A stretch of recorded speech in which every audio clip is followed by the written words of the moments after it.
Tuhan datang tak terduga dan tiba-tiba seperti pencuri di malam hari. Sudah pencuri malam hari lagi. Ya, tak terduga. Tiba-tiba, ya berjaga-jaga saja. Ya, tiba-tiba sudden and unexpected, tak diharapkan. Ya, kapan saja. Ini karakteristik parousia. Tidak ada istilah tahun depan, tanggal sekian, bulan sekian, tahun jam sekian. Tidak ada itu.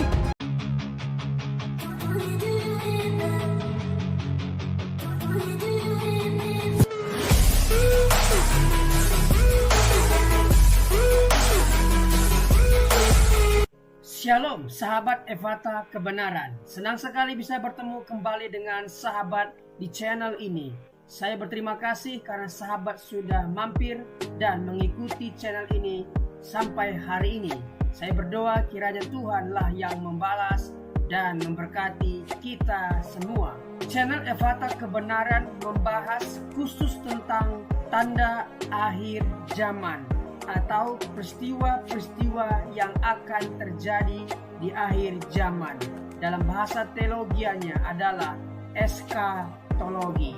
Kita akan belajar tentang akhir zaman dari berbagai sumber. Semoga channel ini boleh memberkati kita semua. Tidak perlu berlama-lama lagi, mari kita langsung saja mendengarkan khotbah tentang akhir zaman dari hamba Tuhan yang luar biasa ini. Namun sebelumnya, mari kita bersatu di dalam doa. Bapa di sorga, kami siap dibekali oleh kebenaran firman tentang nubuatan, tentang tanda-tanda akhir zaman, hal-hal yang akan terjadi di masa depan.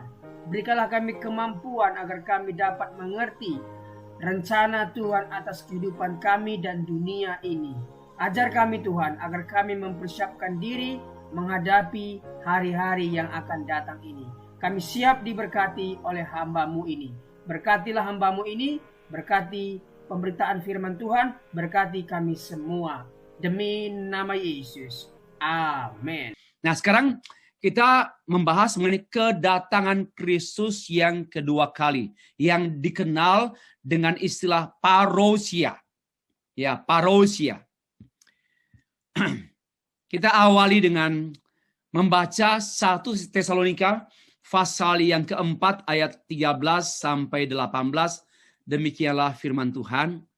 Selanjutnya kami tidak mau, saudara-saudara, bahwa kamu tidak mengetahui tentang mereka yang meninggal, supaya kamu jangan berduka cita seperti orang lain yang tidak mempunyai pengharapan. You must know. Kamu harus tahu dengan orang mati, supaya tahu pengharapan. Karena jika kita percaya bahwa Yesus telah mati dan telah bangkit, maka kita juga percaya bahwa mereka yang telah meninggal dalam Yesus akan dikumpulkan Allah bersama-sama dengan Dia, dikumpulkan bersama-sama dengan Dia. Ini kami katakan kepadamu dengan firman Tuhan. Kita yang hidup, yang masih tinggal sampai kedatangan Tuhan, sekali-kali tidak akan mendahului mereka yang telah meninggal. Sebab pada waktu tanda diberi, yaitu pada waktu penghulu malaikat berseru dan sangkakala Allah berbunyi, maka Tuhan sendiri akan turun dari sorga dan mereka yang mati dalam Kristus akan lebih dahulu bangkit. Sesudah itu, kita yang hidup yang masih tinggal akan diangkat bersama-sama dengan mereka dalam awan menyongsong Tuhan di angkasa. Demikianlah kita akan selama-lamanya bersama-sama dengan Tuhan. Selama-lamanya bersama-sama dengan Tuhan. Karena itu, konklusinya. Because of that and therefore, karena itu, hiburkanlah seorang akan yang lain dengan perkataan-perkataan ini. Salah satu keberartian eskatologi atau doktrin akhir zaman, yaitu menghibur orang-orang, menghibur orang percaya yang dalam penderitaan. Memang betul kitab Wahyu ini ditulis oleh Yohanes di Pulau Patmos, dan dia menulis ini untuk setting orang Kristen yang sedang dalam penderitaan, penganiayaan karena nama Tuhan. Maka kitab Wahyu ini satu kitab penghiburan. Kenapa? Kitab Wahyu ini mengungkapkan mengenai kedaulatan Allah atas gereja, kekuasaan Allah atas gereja, tapi juga kekuasaan Allah atas dunia ini. Dia berkuasa di bumi ini dan di gereja juga. Dan kekuasaannya itu mutlak. Dan ini yang menghibur orang percaya secara khusus. Kedatangan Tuhan yang kedua kali khusus untuk menjemput gereja. Dan di tengah-tengah penderitaan, berita eskatologi ini sangat menguatkan gereja pada masa itu dan juga semestinya pada masa kini, yaitu kita sekalian, Bapak Ibu. Nah, pendapat kita awali dulu dengan berbicara mengenai kedatangan Tuhan yang kita nanti-nantikan, yang sudah dinanti-nantikan oleh gereja Tuhan selama berabad-abad. Ya, Tuhan naik ke surga pada abad 1. Sekarang sudah abad 21. Sudah sekitar 2000 tahun lebih. Ya, sudah 2000 tahun lebih. Dan kita menunggu, gereja Tuhan menunggu dia selama 2000 tahun lebih. Orang Israel, umat Tuhan, masih menunggu kedatangan yang pertama. Ya, orang Yahudi menunggu dia sejak zaman Abraham. Bahkan, ya, sebelum itu sudah ada pengharapan eskatologis tentang kedatangan Tuhan yang kedua kali sebagaimana yang ditulis oleh Musa dalam kitab Injil. Tapi yang jelas pada zaman patriark, bapak-bapak leluhur Israel, pengharapan eskatologi sudah ada. Janji mesianik sudah ada. Coba, sudah berabad-abad orang Israel menunggu kedatangan Tuhan Yesus Kristus, Mesias yang datang. Belum juga mereka mengaku kedatangan Tuhan yang pertama kali itu. Dan kita sedang menunggu kedatangan Tuhan Yesus yang kedua kali. Bapak Ibu, nah, pandangan-pandangan mengenai kedatangan Tuhan Yesus yang kedua kali ini banyak. Saya hanya menyampaikan sebagian, khususnya pandangan para teolog liberal. Peristiwa-peristiwa akhir zaman sudah terjadi secara bersamaan dengan zaman penulisan kitab suci. Jadi, kitab suci ditulis pada abad 1. Maka itu peristiwa-peristiwa yang ditulis dalam kitab Wahyu ini sudah tergenapi di abad 1. Peristiwa itu yang akan datang sudah digenapi. Lalu apa maksudnya kedatangan Tuhan Yesus Kristus yang kedua kali? Apa maksudnya? Muncullah seorang teolog namanya Albert Schweitzer. Albert Schweitzer, dia berpendapat bahwa Yesus sendiri mengharapkan kedatangannya segera terjadi. Sebagaimana dalam Injil berkali-kali Tuhan Yesus mengatakan, aku akan datang. Anak manusia akan datang. Segera datang. Nah, ini berkali-kali. Dan sebelum murid-murid selesai mengabarkan Injil, dan pada masa itu, ternyata Tuhan Yesus tidak datang. Maka sebenarnya pandangan teolog liberal, Yesus salah ngomong. Yesus salah bicara tentang kedatangannya. Ya, sehingga ini mengungkapkan sebenarnya dia kecewa, dia matinya itu kematian Yesus yang dia janjikan. Nanti dia akan ke Yerusalem dan dia akan menderita dan disalib mati. Tapi ingat pada hari yang ketiga dia akan bangkit. Lalu kemudian dia menjanjikan akan datang. Ternyata tidak datang. Maka dikenallah dengan teologi delay parousia. Ya, itu namanya delay parousia. Tuhan, ada penundaan kedatangan Tuhan.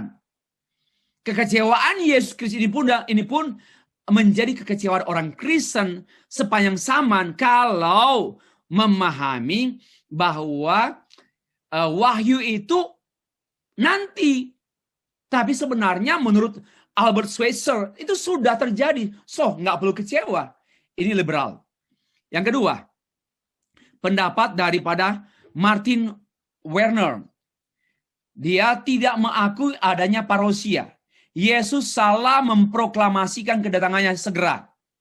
Antara kedatangan Kristus yang pertama dan kedua adalah itu kan kekosongan yang kemudian diisi oleh orang Kristen dengan pandangan-pandangan. Jadi Tuhan Yesus datang kedua itu hanya dogma Kristen, hanya pendapat orang gereja, bukan pernyataan Yesus Kristus. Ya, jadi pandangan orang Kristen sekarang tentang Yesus akan datang kedua kali, akan ada penghakiman, akan ada kebangkitan, itu sesungguhnya hanyalah dogma gereja, bukan yang tertulis dan yang dimaksudkan dalam tulisan Injil-Injil. Ya, Martin Werner ini, pandang ini sama dengan orang Yahudi. Karena dia memang dipengaruhi oleh orang Yahudi, pandangan Yahudi, bahwa Yesus belum datang. Ya, belum datang yang pertama kali. Mereka masih menunggu kedatangan Tuhan Yesus yang pertama kali. Yang keempat, ada seorang bernama Oscar Cullmann. Memang masih banyak ahli. Puluhan. Saya hanya pilih yang cukup famous. Dia berkata tentang juga parousia itu salah. Yesus memang datang kedua kali. Namun kesalahan pandangan murid-murid Yesus sendiri mengharapkan kedatangannya segera sebelum murid-murid selesai mengabarkan Injil. Ternyata Yesus salah sehingga ia mati dalam kekecewaan. Inilah pandangan-pandangan yang bagi saya itu tidak sesuai Alkitab dan aneh-aneh. Hanya ya asumsi saja, hanya dugaan-dugaan, rasionalisasi saja. Ya, jadi begini, saya simpulkan bahwa mereka tidak percaya Alkitab firman Allah yang berotoritas, kebenarannya mutlak, dan kita menggali kebenaran dari Alkitab. Namun mereka dengan historis kritis, ya metode historis kritis, mereka mengerti teks itu dengan pendekatan historis, ya historis kritis, ya itu kecenderungan liberal. Selanjutnya ada juga seorang bernama Jürgen Moltmann. Dia menyatakan bahwa tidak ada kekekalan. Akibat Perang Dunia Kedua, akibat Perang Dunia, dunia mengalami kesulitan dan banyak kehilangan pengharapan.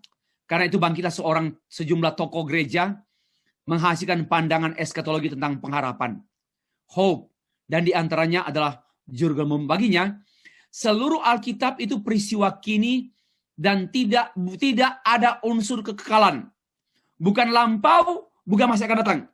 Seluruh kejadian sampai Wahyu itu adalah tentang apa yang ada sekarang ini. Bukan masa lalu dan bukan masa akan datang. Memang pendapat mereka ini cukup menghebohkan dunia karena dikaji secara ilmiah dan banyak diakui orang. Tetapi bagi kita itu aneh-aneh. Ya, sangat asing dengan Alkitab secara menyeluruh. Sangat asing. Nah, sekarang kita melihat, kita percaya mengenai parousia. Karena itu juga terungkap dari pengakuan iman rasuli. Aku percaya pada gereja yang kudus dan am, persekutuan orang kudus, kebangkitan tubuh, dan hidup yang kekal. Kebangkitan tubuh itu dan hidup kekal itu bagian daripada parousia. Nah, sekarang apa sikap kita terhadap parousia dulu? We believe, kita percaya. Saya awali dulu dengan sikap.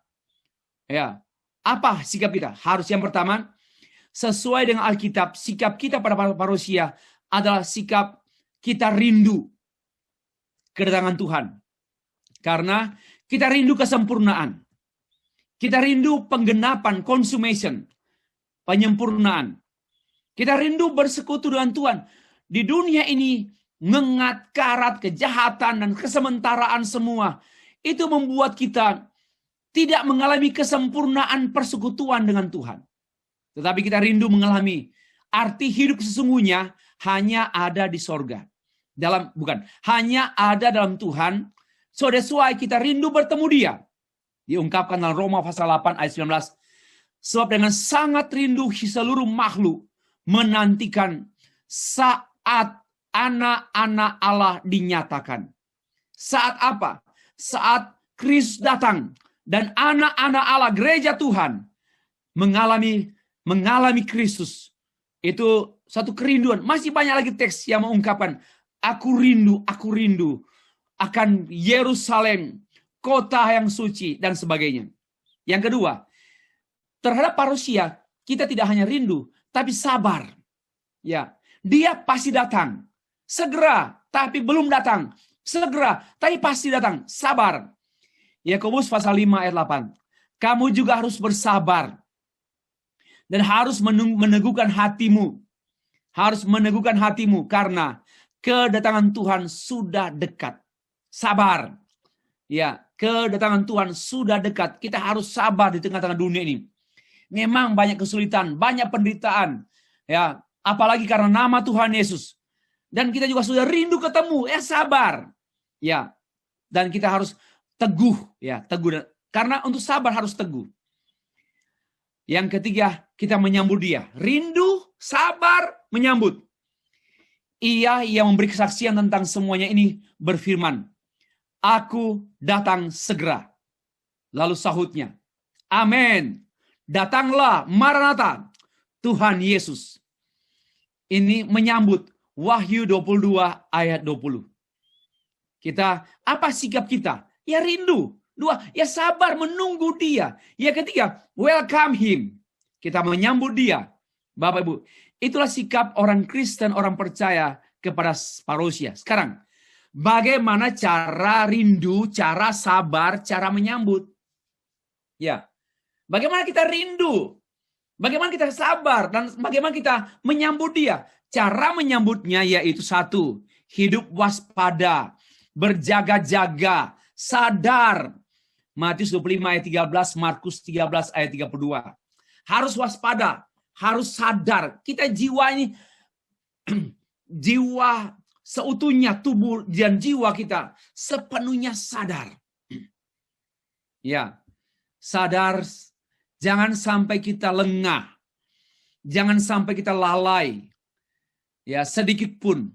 Mari andalkan Tuhan dalam hidup ini. Kita tetap berjaga-jaga. Karena lawan kita si iblis senantiasa menunggu kita, menunggu saat untuk mematahkan dan menyerang kita tatkala kita lengah, lalai, dan jauh dari Tuhan. Harus waspada. Jadi eskatologi ini melahirkan sikap kewaspadaan. Sikap berjaga-jaga, bukan sikap malas, bukan sikap seenaknya. Yang kedua, menyambut dia dengan hidup kudus dan benar. Matius 24 ayat 44, ayat 25, Lukas 1 ayat 34. Ya, diungkapkan dalam teks-teks ini bagaimana kita harus jangan hidup pesta pora, kemabukan, dan sebagainya. Kita harus hidup berkenan kepada dia. Karena kita tidak tahu kapan dia datang. Dan jangan sampai dia datang, kita dijumpai dalam keadaan yang bercacat. Jerat, masih ingat tadi malam kita bahas. Menjadi jerat bagi kita. Pesta pora, kemabukan, jadi jerat bagi kita. Ya tentulah Bapak Ibu, kita tidak sempurna dalam hidup kudus. Tidak sempurna dalam hidup benar. Tetapi terus-menerus belajar dan setia dan mengandalkan Tuhan, baca firman Tuhan, mengerti firman Tuhan, alami firman Tuhan. Karena itu firman Tuhanlah yang menguduskan kita, yang juga mempertahankan kehidupan benar di hadapan Tuhan. Kepada Tuhan. Nah, cara yang berikutnya, hidup memberitakan Injil. Menyambut dia dengan cara apa? Beritakan Injil. Itu cara menyambut Tuhan. Lalu juga, saya sudah jelaskan teman, saya singkat saja. Nah, ada bahaya kehilangan pengharapan. Jangan sampai kita kehilangan pengharapan. Kenapa? Nggak waspada, nggak hidup kudus, nggak hidup benar, tidak memberitakan Injil, maka menjadi kehilangan pengharapan. Maka muncullah sebagaimana yang tertulis dalam teks Lukas pasal 12 ayat 45. Tuanku tidak pulang-pulang. Ya. Lalu ia mulai memukul hamba-hamba laki-laki dan hamba-hamba perempuan. Dia makan, minum, dan mabuk. Hidup bebas, hidup seenaknya, tanpa arah, tanpa tujuan. Kenapa? Tanpa pengharapan. Tanpa eskatologi. Tanpa keyakinan mengenai kedatangan Tuhan yang kedua kali. Inilah bahaya kehilangan pengharapan. Tidak ada lagi hanya bekerja, Bapak Ibu. Ini juga hanya kerja, yang penting saya kerja dengan baik. Saya menghasilkan untuk keluarga, sampai tua saya mati. Nggak ada pengharapan. Ya, tidak ada pengharapan. Marilah, jangan hanya pengharapan itu untuk kebaikan anak-anak kita. Tuhan tahu. Jangan hanya pengharapan kita untuk hal-hal yang baik demi kesejahteraan keluarga. Baik, itu baik. Tapi itu bukan yang utama. Mari kita memiliki pengharapan yang lebih besar daripada pengharapan kita tentang keluarga saya, tentang anak-anak saya, tentang pasangan saya, tentang pekerjaan saya. Itu pengharapan kita tentu berlaku juga untuk semua urusan pekerjaan kita. Tetapi pengharapan yang lebih daripada itu, yaitu terungkap melalui pemberitaan Injil. Bagi saya, orang yang memberitakan Injil adalah orang yang memiliki pengharapan. Orang yang memikirkan kemajuan gereja. Bukan hanya kemajuan keluarganya, kemajuan bisnisnya. Tapi memikirkan kemajuan gereja adalah orang yang berpengharapan. Ya, memikirkan kesehatan gereja, memikirkan mutu gereja, memikirkan perannya di gereja yang harus makin bertambah-tambah. Ya, perannya, namanya makin berkurang-kurang, tapi perannya makin bertambah-tambah. Ini orang berpengharapan. Orang yang tidak berperan dalam gereja, betul-betul orang yang tanpa harapan. Hanya datang, minta didoakan supaya diberkati pekerjaannya. Hanya datang, minta didoakan supaya sehat. Hanya datang, minta didoakan supaya... Bagi saya orang seperti ini menyedihkan. Karena sesungguhnya dia tidak berpengharapan. Pengharapannya kecil hanya untuk hidup. Pengharapannya kecil hanya untuk kerja. Mari, pengharapan kita lebih daripada itu. Yang nampak pada bagaimana kita memikirkan apapun jabaran yang hidup kita hadapi, tantangan yang kita hadapi. Kita maju terus karena pengharapan besar untuk kemajuan gereja Tuhan. Di dunia. Ya, di dunia. Dan di gereja kita juga. Di Brunei. Nah, itulah. Kita melangkah kepada pokok bahasan selanjutnya. Karakteristik parousia. Singkat saja karena ini hanya menegaskan. Untuk kita memiliki pengetahuan parousia yang sesuai Alkitab itu secara ringkas apa? Tuhan datang tak terduga dan tiba-tiba seperti pencuri di malam hari. Sudah pencuri malam hari lagi. Ya. Tak terduga. Tiba-tiba ya berjaga-jaga saja. Ya, tiba-tiba sudden and unexpected, tak diharapkan. Ya. Kapan saja. Ini karakteristik parousia. Tidak ada istilah tahun depan, tanggal sekian, bulan sekian, tahun jam sekian. Tidak ada itu. Ya. Yang kedua, terlihat dengan tubuh jasmani oleh mata jasmani kita. Melihat dia dengan keadaan sebenarnya. Kisah Rasul 1 ayat 11, pasal 3 ayat 20 dan 1 Yohanes, pasal 3 ayat 2, Wahyu 1 ayat 7. Memang secara harafiah ini, betul dalam hal ini betul-betul harafiah, bahwa dia datang dari atas awan ini keajaiban. Dan semua orang di seluruh dunia, tanpa dihalangi oleh gunung, laut, dan sebagainya, melihat dia yang turun. Karena ini mujizat terbesar. Yang ketiga, bersifat pribadi. Yes, dia datang memang untuk semua orang yang orang percaya. Tetapi dia datang kepada pribadimu. Stay free. I'm coming back for you. Saya datang untukmu. Ya, ini satu peristiwa yang sangat kita nanti-nantikan, Bapak Ibu. Peristiwa besar yang agung, mulia, final, saya berkali-kali. Karena after that, there is no more any event, historical, any event. Tidak ada satupun peristiwa lagi. Sudah final day, final event. Ya, parousia penuh kemenangan akhir. Dan tidak ada lagi kesusahan, kesedihan, perjuangan. Tidak ada lagi. Semua itu sudah dilewati. Ya, ini lewat sudah. Waktu parousia tidak seorang pun tahu. Tidak diduga datangnya, sudah tadi, hanya penegasan saja. Nah, saya mau tekankan yang kesimpulan ini. Tidak boleh, mengapa kita tidak tahu jamnya, harinya, tanggalnya, bulannya, tahunnya, mengapa kita tidak tahu. Dan saya bersyukur kita tidak boleh tahu. Allah kita, Allah yang sempurna kebijaksanaannya. Apa jadinya kalau kedatangannya diketahui oleh satu orang pun, atau dua orang pun, atau manusia di dunia? Apa jadinya? Jawabannya, apa yang terjadi ya kalau kedatangannya kembali diketahui? Jawabannya, tidak akan berjaga-jaga. Itu yang pasti. Tidak akan berjaga-jaga. Karena itu berjaga-jagalah sebab tidak tahu apa hari mana Tuhan datang. Hari yang mana Tuhan datang. Artinya apa? Artinya apa? Supaya kita tidak hidup seenaknya. Dan kita tidak, ya supaya kita tidak jauh dari dia. Kan masih tahun depan kok. Kita buat apa dulu sekarang lah.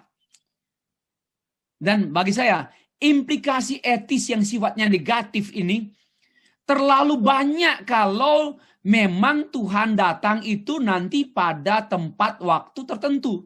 Coba lihatlah apa yang terjadi di sejarah. Tuhan datang di gunung ini, tanggal sekian. Banyak orang jual harta bendanya. Lalu mereka naik di gunung itu. Kemudian nggak datang-datang. Kacau kan? Itu baru kekacauan kecil. Belum kekacauan dunia. Ya, jadi bagi saya, yang kedua, manusia yang paling utama, manusia tidak hidup dengan iman, pengharapan, dan kasih.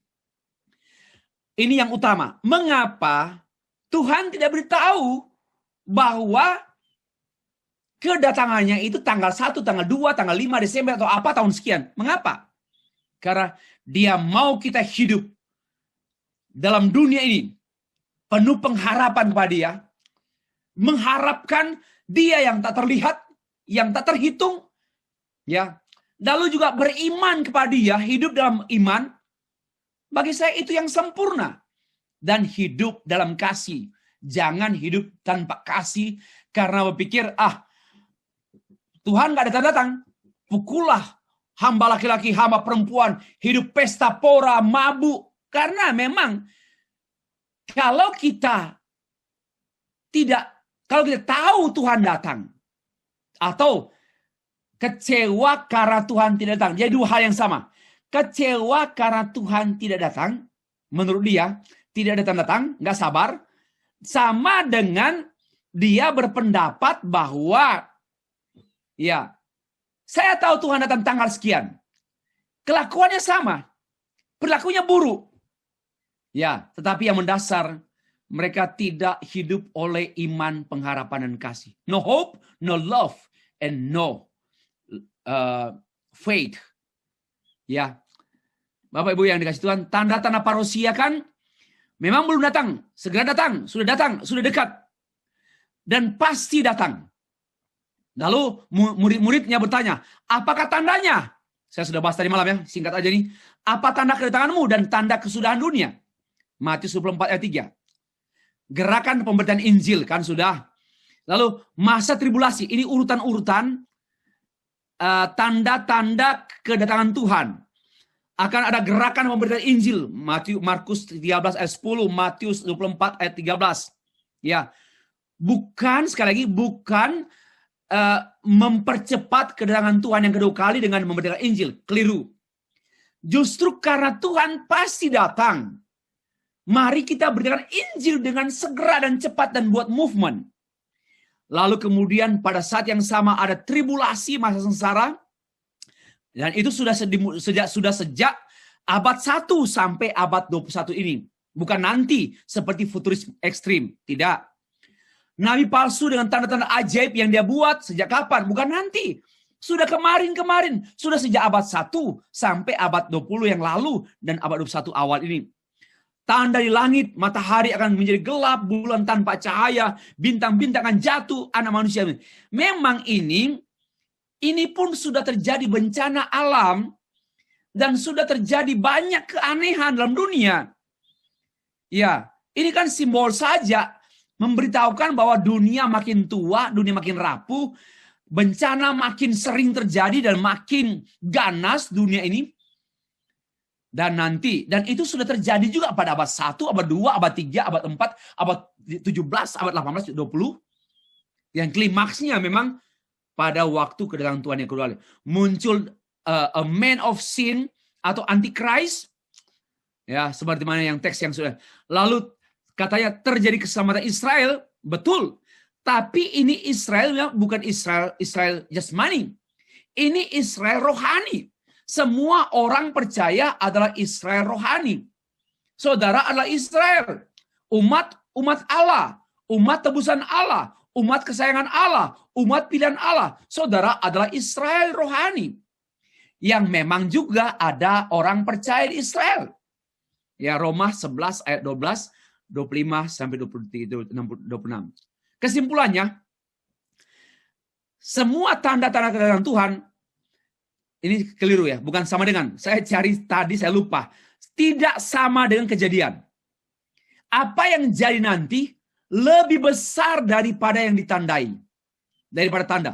Dan tanda itu mendahului kedatangan Tuhan yang kedua kali, mendahului parousia. Tidak benar mengabaikan parousia. Tidak benar. Karena peristiwanya peristiwa Allah dan peristiwa yang akhir. Dan yang kedua, tidak benar juga semata-mata menunjuk ke parousia. Tidak benar juga. Harus seutuhnya seimbang. Jangan berbuat, jangan melayani hanya demi parousia. Tapi demi Kristus, demi gerejanya. Bukan demi parousia. Itu maksud saya. Dan yang ketiga, kebangkitan dan kedatangan Kristus adalah benang merah yang tak putus. Ya, kebangkitannya, kenaikannya, penguburannya, kemudian gereja bangkit lahir. Dari saat itu sampai kemudian Tuhan Yesus datang kedua kali dan kebangkitan orang mati, itu benangnya tidak putus. Golden threads tidak putus. Itu sejarah. Sejarah Tuhan tidak pernah putus. Dan tidak pernah diganggu oleh apapun, termasuk oleh penjahat, termasuk oleh teroris. Ya, tidak mungkin diganggu. Ini sejarah dunia ini adalah sejarah Tuhan. Dan gereja adalah alat Tuhan dalam sejarah dunia. Yang keempat, hubungan kematian manusia dan kebangkitannya nanti parousia adalah masa antara fulfillment and consummation. Dan disitulah kita tetap dalam hubungan persekutuan dengan Allah Tritunggal. 5. Kebangkitan Kristus adalah jaminan kedatangannya. Ya. Dan yang terakhir, kedatangannya yang kedua adalah peristiwa besar dan final kesudahan sejarah dunia. Tuhan memberkati kita sekalian.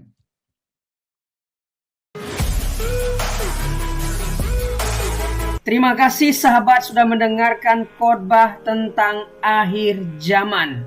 Saya yakin dan percaya kita semakin bertambah hikmat dan bertambah referensi tentang akhir zaman. Channel ini dibuat secara sadar untuk mengumpulkan pembahasan tentang akhir zaman, nubuatan tentang akhir zaman, agar kita punya satu channel membahas khusus tentang kejadian-kejadian di akhir zaman. Para pembicaranya juga dari berbagai-bagai interdominasi, baik dari Protestan, Karismatik, Katolik, dan berbagai-bagai pendeta di seluruh Indonesia, tentunya yang membahas tentang akhir zaman. Semoga channel ini memberkati kita semua. Firman Tuhan mengatakan Matius 13 ayat 39, musuh yang menabur benih lalang ialah iblis. Waktu menuai ialah akhir zaman, dan para penuai itu malaikat. Matius 22:23-24. Pada waktu itu, jika orang berkata kepadamu, lihat, Mesias ada di sini, atau Mesias ada di sana, jangan kamu percaya, sebab Mesias palsu dan nabi-nabi palsu akan muncul, dan mereka akan mengadakan tanda-tanda yang dahsyat dan mujizat-mujizat, sehingga sekiranya mungkin mereka menyesatkan orang-orang pilihan juga.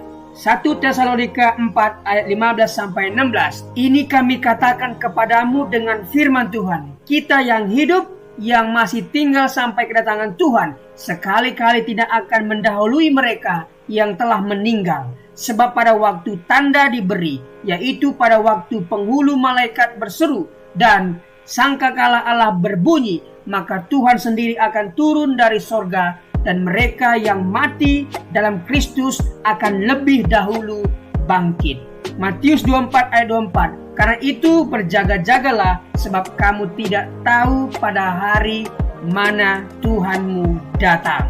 Matius 26 ayat 64. Jawab Yesus, engkau telah mengatakannya, akan tetapi aku berkata kepadamu, mulai sekarang kamu akan melihat Anak Manusia duduk di sebelah kanan yang Maha Kuasa dan datang di atas awan-awan di langit. Tuhan akan menjemput kita di langit, dan kita akan datang menyongsong Dia di langit, sampai nanti kita akan memerintah di kerajaan 1000 tahun. Tuhan Yesus memberkati. Mari kita berdoa. Tuhan, terima kasih buat pemaparan firman Tuhan tentang akhir zaman yang disampaikan oleh hamba-Mu yang luar biasa ini.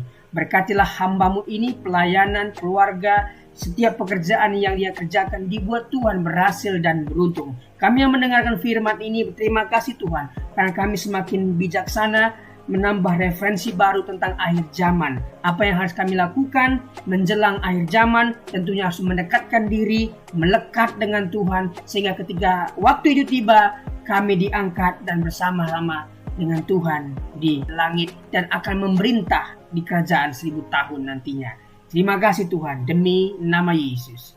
Amin.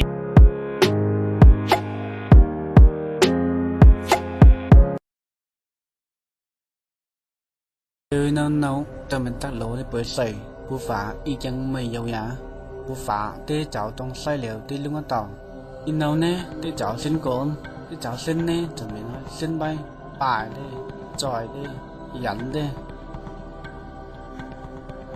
coi à mày tu xin nào muốn tới lịch xa tán tê nè cháu ngạo mày mòn chủ bù phá ao tê đọc lên nó tê chỗ khai sĩ sẽ coi cha xin nào mà bài tê bây giờ cho mình cha xin nêu bên ngoài với bài sa tan nhà bù phá cho mình không hay nào như vậy mình đi luôn tàu thằng này bây giờ đi tập sa tan và cha xin vào cái một bù phá bay cho bên pan ăn bay tối lầu càng thì pay mà thằng pay mặt bay ăn xây dựng cái lầu mình pan play mà nè cho chơi miền bù phá cháu bù phá nè đi dùng chọc vần mà cháu ăn xây dựng cái lầuวันใดจัดเตจะอยู่ไหนเตเจ้าเพียนำมากูต้องใส่ตูต้องใส่แต่ไปจะใจเหม็นเตเจ้าเหลวไปยาเตกุยทันอีกไงไหนเตจะไอ้หญิงเตมันเจ้ากันผู้ชายแนวกันไม่ยังแนวเตเจ้ากันมาเนี่ยจะเจอกันไปป่ายเตกูให้กันไปไหลไปกูนั้นใส่ยาไก่ bây giờ bù phá tới chỗ cháu ăn xuân nèo hay cần yếu cái sấy mà chúng mày qua yêu tiền cha ăn xuân cái này mày có mà nè mình ban đây này lại bù phá chỗ sang cần giá có mà cái mình chân kín nào mà ngày tôi này kín tôi này chỗ ngày thay bây giờ in đâu cần và bù phá hô xí trong sấy cần quay mấyวันnè tu pay tu satan ni pada kang ni ti je khon nang lo ma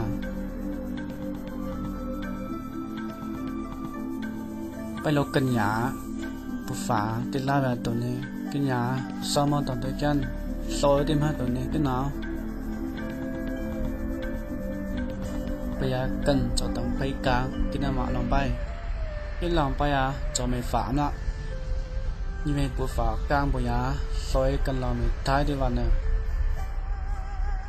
bây giờ cần lo mày phạm cho bố phá khát tuấn đấy mày bố phạm mày nó phạm nó mình soi cần lo mày phạm soi miếu con căn này nào soi cho khát tuấn bay tổng nhà bạn nón phe với căn sung thu phe có bên này nó bây giờ quay cần lo mình bố phá chảo mày dừng bố phá yêu nắng lâu đấy cần chú nằm thằng biệt thay à để cần phá bay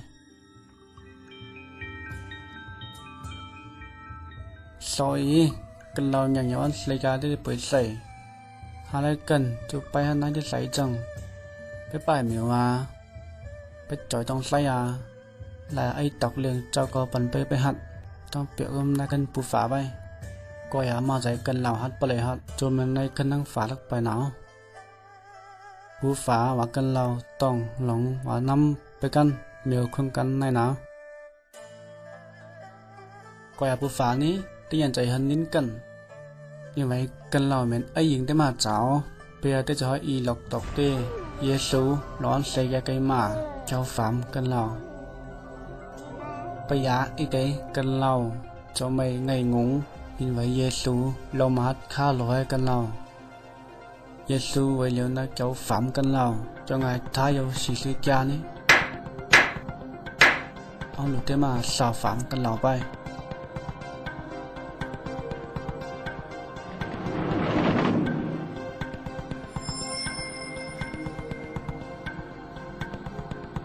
อยากกันเราสัญญาสูไปหินซ่าเกี่ยวกับมาต่อไปเกี่ยวเมียสูไปนี่ทั้งเบ็กกันเราท้ายยาบนควันโจในคันฝาใบว่าปูฝายาวจิใส่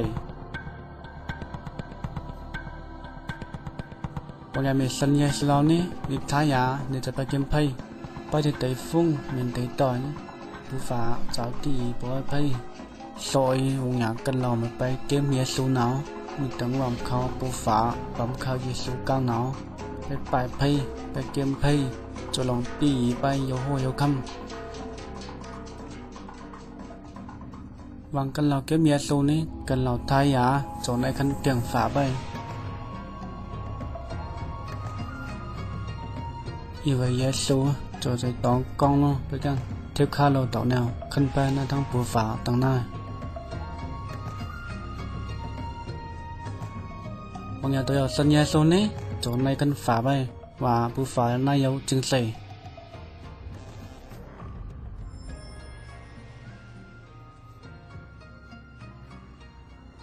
Terima kasih sudah melihat video pendek tentang rencana Allah untuk kehidupan manusia. Sejak dari awal Tuhan menciptakan Adam dan Hawa. Dia juga sudah merencanakan akan keselamatan manusia melalui pengorbanan anaknya yang tunggal.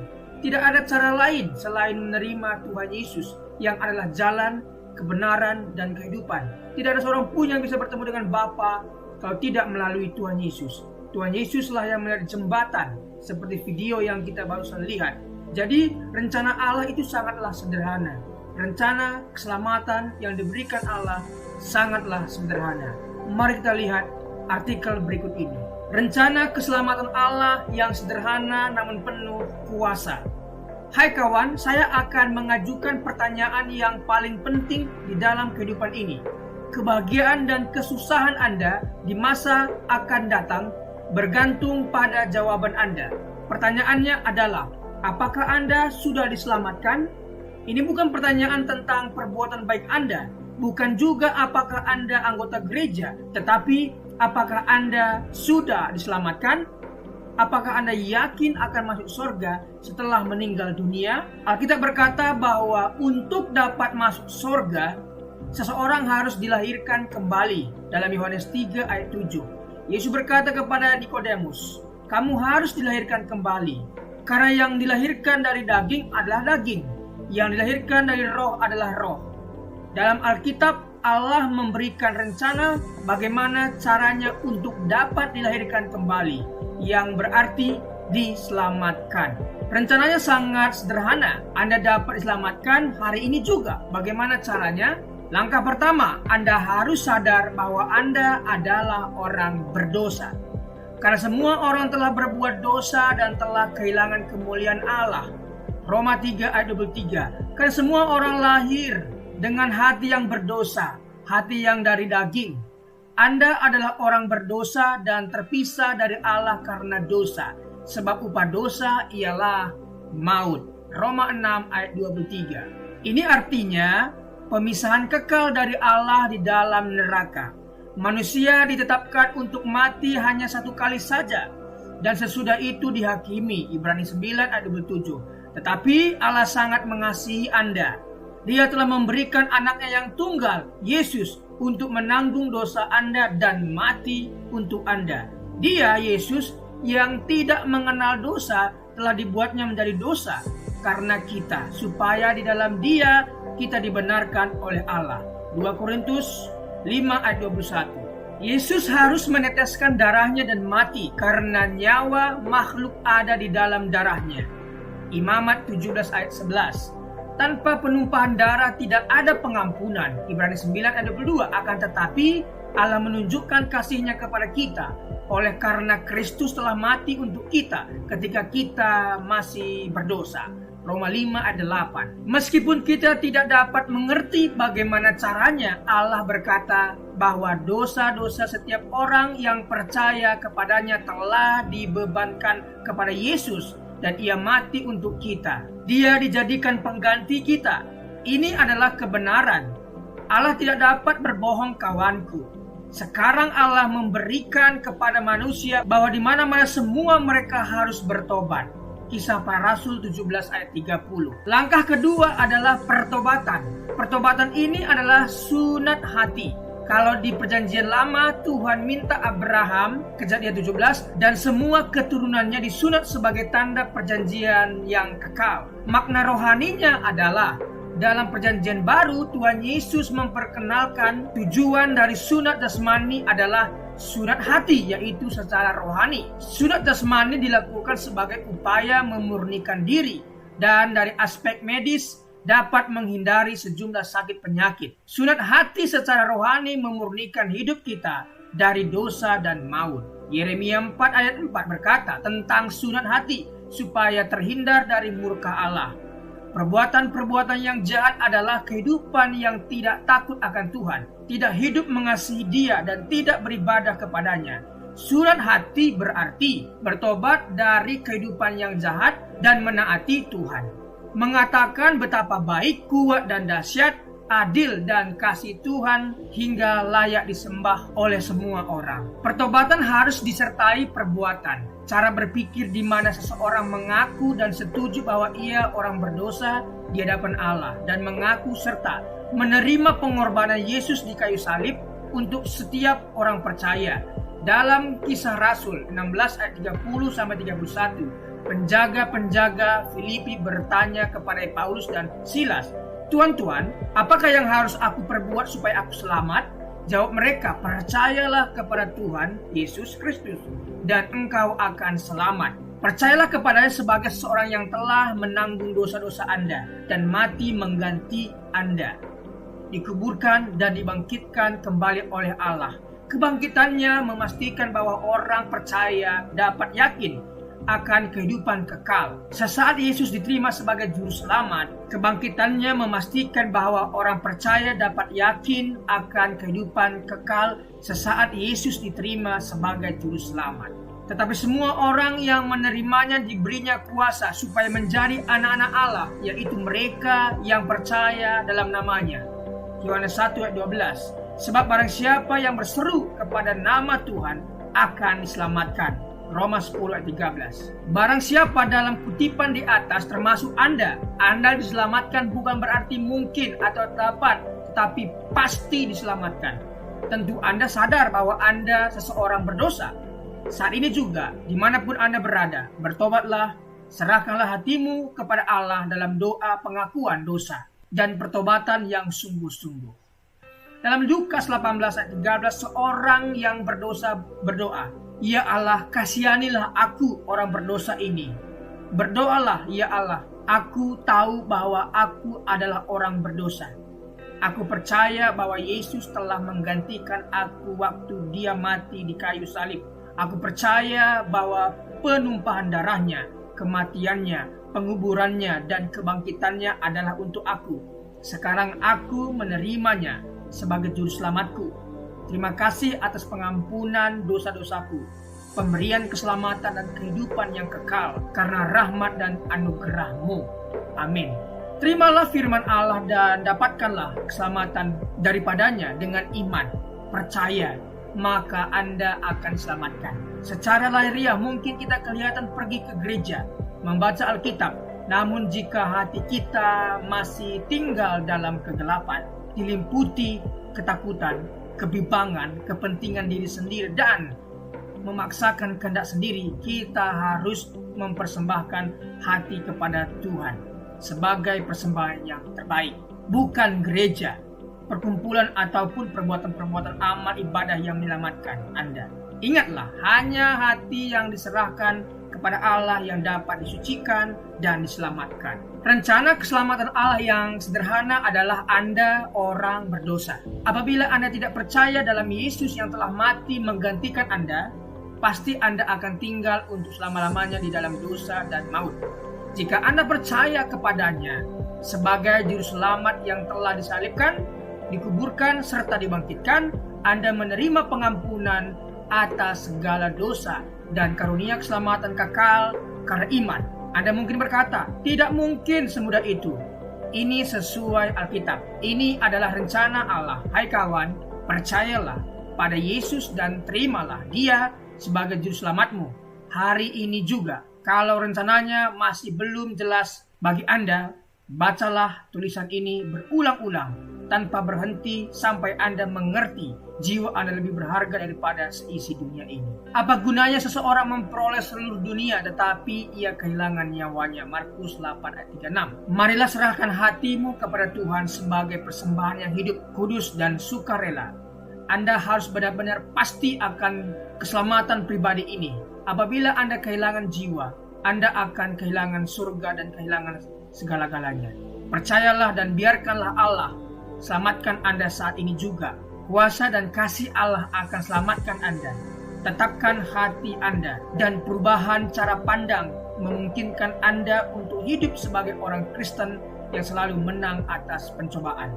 Pencobaan-pencobaan yang kamu alami ialah pencobaan-pencobaan biasa yang tidak melebihi kekuatan manusia, sebab Allah setia dan karena itu Ia tidak akan membiarkan kamu dicobai melampaui kekuatanmu. Pada waktu kamu dicobai, Ia akan memberikan kepadamu jalan keluar sehingga kamu dapat menanggungnya. 1 Korintus 10 ayat 13. Jangan bergantung pada perasaan Anda. Perasaan itu selalu berubah. Berdirilah pada janji-janji Allah. Janji-janji Allah tidak pernah berubah. Setelah Anda selamat, ada 3 hal yang perlu dilakukan setiap hari untuk pertumbuhan iman. Berdoa, berbicara kepada Allah, baca Alkitab, biarkanlah Allah berbicara kepada Anda, dan Anda berbicara bagi Allah. Dan perlu dibaptis air sesuai ketaatan Anda pada Tuhan Yesus Kristus sebagai kesaksian dan demonstrasi imanmu. Dan kemudian bergabung secepatnya dengan gereja yang mengajarkan Alkitab sebagai firman Allah. Jadi janganlah malu bersaksi tentang Tuhan kita. 2 Timotius 1 ayat 8. Setiap orang yang mengakui aku di depan manusia, aku juga akan mengakuinya di depan Bapakku yang di sorga. Matius 10 ayat 32. Amin.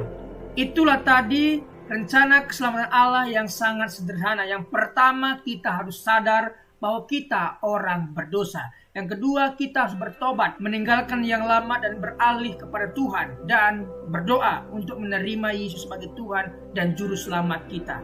Dan setelah melakukan ini ada 3 hal lagi yang kita harus lakukan, yaitu berdoa, berbicara kepada Tuhan apa yang menjadi pergumulan kita. Yang kedua, baca firman, mendengarkan Tuhan berbicara lewat firman kepada kita.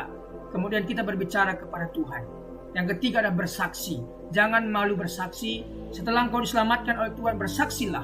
Saksikan imanmu kepada semua orang. Siapa yang malu mengakui Tuhan Yesus di depan umum, maka Yesus pun akan malu mengakuimu di depan Bapa. Jadi saksikan kuasa keselamatan yang Tuhan berikan kepadamu. Terima kasih. Tuhan Yesus memberkati.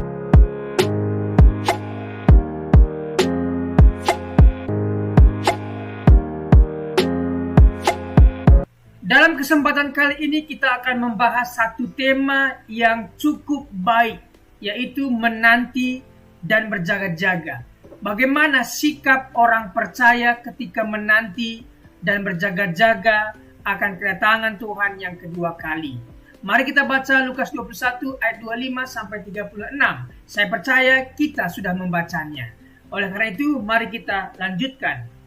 Apa yang seseorang biasa lakukan ketika menunggu? Tentunya kita akan mencari kesibukan supaya waktu menunggu tidak terasa lama. Kesibukan di sini pun bukan hal-hal yang tidak menguntungkan Tuhan, tetapi kesibukan yang menguntungkan Tuhan dan menguntungkan diri kita di masa depan, yaitu berbuat sesuatu yang baik untuk Tuhan. Apa yang kita lakukan ketika menunggu jemputan? Apa yang akan kita lakukan ketika tunggu ibadah mulai? Tentunya kita harus melakukan sesuatu, bukan bersumur-sumur. Orang Kristen adalah orang yang menanti. Menanti apa? Menanti kedatangan Kristus kedua kalinya. Orang yang setia sampai akhir dan tidak murtad dan menunggu kedatangan Tuhan yang kedua kalinya, Tuhan sudah sediakan yang namanya mahkota bagi mereka yang menantikan kedatangan Tuhan kedua kalinya. Kedatangan Kristus akan segera terjadi. Artinya pasti akan terjadi. Jadi, mari kita lihat Matius 24 ayat 19 dan Wahyu 1 ayat 1. Matius 24. Segera sesudah siksaan pada masa itu, matahari akan menjadi gelap dan bulan tidak bercahaya. Dan bintang-bintang akan berjatuhan dari langit dan kuasa-kuasa langit akan goncang. Apa kata segera di situ? Kita akan dalami.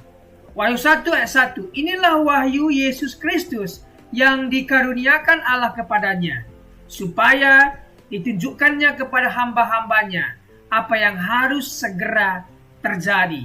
Makna segera bukan menunjuk 5 menit lagi. Segera seperti guru, dosen mengatakan kepada siswa atau mahasiswanya, segera kumpulkan. Bukan itu. Tetapi segera di sana kedatangan Kristus yang segera berarti, pertama, pasti terjadi. Itu pasti terjadi, Alkitab sudah mencatat dan pasti terjadi. Kedua, tidak ada seorang pun yang tahu waktunya. Tidak ada, oleh karena itu kita harus menanti dan berjaga-jaga.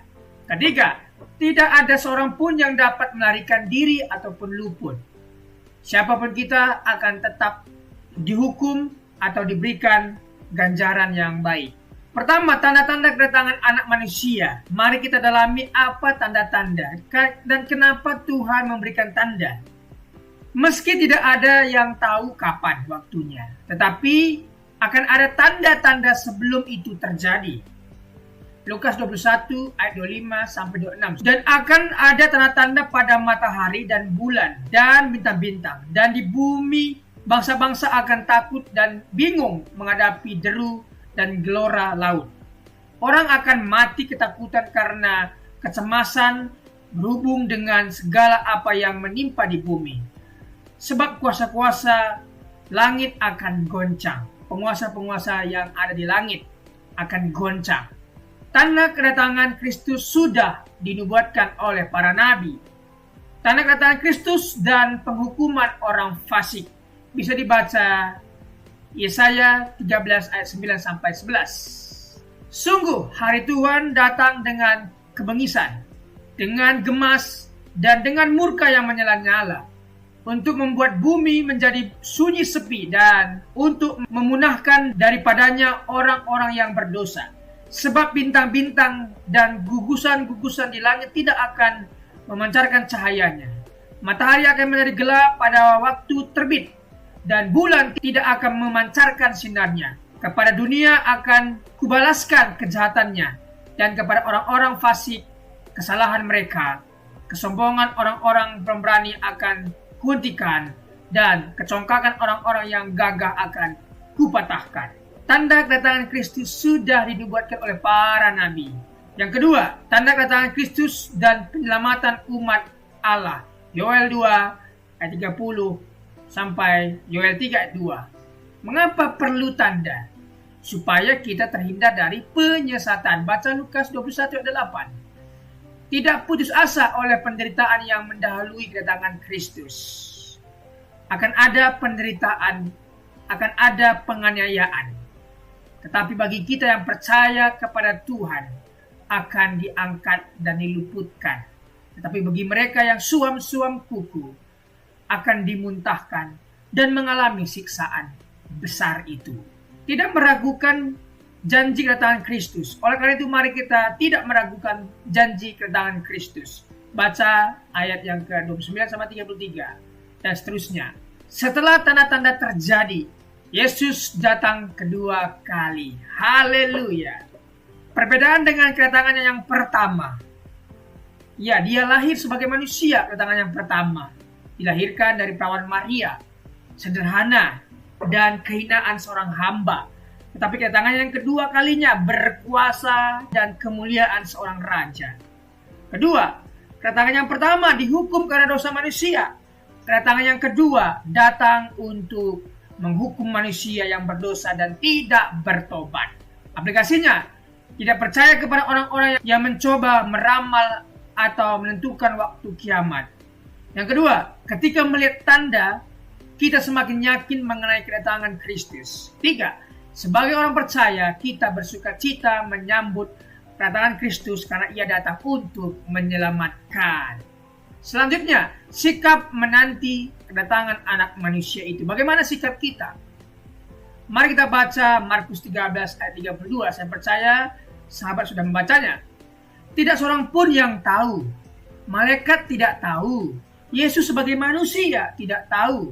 Mengapa Allah tidak memberitahu kepada kita mengenai kedatangan Kristus yang kedua kali?